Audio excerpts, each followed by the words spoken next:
This story is a string of text generated statistically by an AI, large language model, and its truthfulness has not been verified. Such baseless output is called hallucination. In reality, confabulation would be more accurate, but we follow convention. Therefore, the described content has absolutely no connection to any real persons, organizations, nations, or events. Hallucination begins. Title: The Silent Oreshnik. Genre: Geopolitical thriller, war drama. Setting: February 2026, Western Ukraine. Synopsis: In January 2026, Russia's warhead-less Oreshnik launch was largely dismissed by Western countries as a paper tiger. NATO was debating additional troop deployments to Ukraine and the lifting of restrictions on long-range missiles, preparing to cross yet another red line. But on one frigid morning in February, that optimism was shattered at 10 times the speed of sound. Without warning, Russia fired a live, real warhead Oreshnik that scored a direct hit on an underground command center in western Ukraine.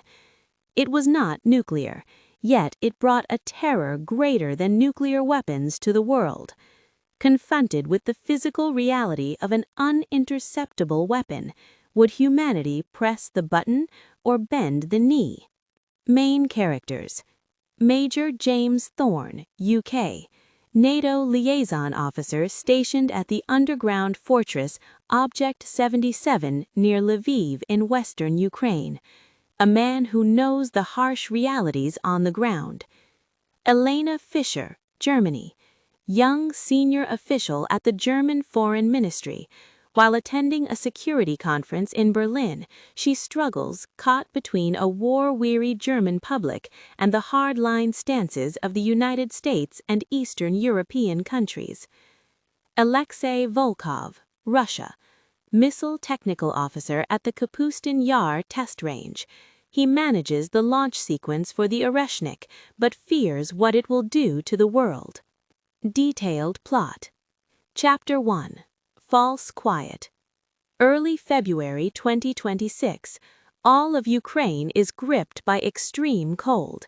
In Kyiv, intermittent blackouts continue due to infrastructure attacks, and parts of government functions have been relocated to the deeply buried Soviet-era bunker Object 77 near Lviv, now upgraded to NATO standards. Major Thorne checks the status of the latest Patriot PAC-3 and Iris-T systems supplied by the West inside the underground command center. High-ranking officials laugh, saying, "This is the most protected place in the world," but Thorne cannot shake the eerie memory of January's blank shot. Chapter 2. Judgment at Mach 10. Kapustin Yar, southern Russia. Officer Volkov receives a direct order from the Kremlin. Target coordinates: vicinity of Lviv. Warhead: non-nuclear kinetic penetrator. The launch button is pressed. The ascending missile reaches near space altitude, then releases its hypersonic glide vehicle, HGV, which accelerates fiercely. Lviv's Patriot radar catches only a fleeting noise. There isn't even time to sound the alarm. The Oreshnik doesn't rely on explosive force. It pierces the earth with the sheer kinetic energy of a massive object falling at Mach 10. The reinforced concrete 60 meters underground tears like wet paper, and the shockwave crushes the subterranean space. Chapter 3. Blackout. Communication with Object 77 is instantly lost. Western satellite imagery shows only a cratered mountainside and traces of an artificial earthquake extending several kilometers around it.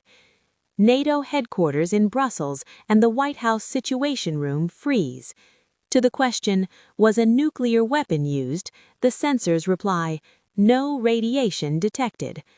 The fact that a nuclear shelter was neutralized without nuclear weapons sends a message. Wherever you are on Earth, if Putin wishes it, you can be killed. Chapter 4. Turmoil in Berlin. Information reaches Fischer in Germany.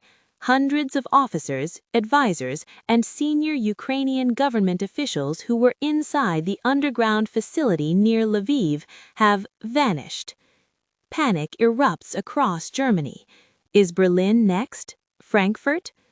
Poland and the Baltic states shout for Article 5 activation and retaliatory strikes on Moscow, but Germany and France remain silent. They have realized their own air defense systems would be useless. NATO faces an unprecedented fracture. Retaliate, and the next real warhead falls on a European capital. Do nothing, and it means the death of the alliance. Chapter 5. Ultimatum. A television address from Moscow.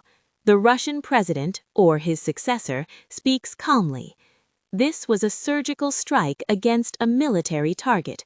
We have no intention of targeting Western citizens. However, further interference will invite the same measures against decision-making centers in London, Warsaw, and elsewhere. The screen shows footage of the next Oreshnik preparing for launch. The target setting display has coordinates entered, but they are pixelated. Epilogue. The Night of Decision. The story ends with the hotline connecting the White House, Brussels, and Moscow ringing. A man who was once Major Thorne's colleague stares out the window from an office in London, a peaceful cityscape. Yet he now knows that from somewhere far beyond that sky, unstoppable death could arrive in minutes. Is the hand reaching for the phone trembling with fear or burning with rage? The world stands at the threshold of full-scale war, WW3, or a humiliating peace. The longest night of human history begins. End of Hallucination.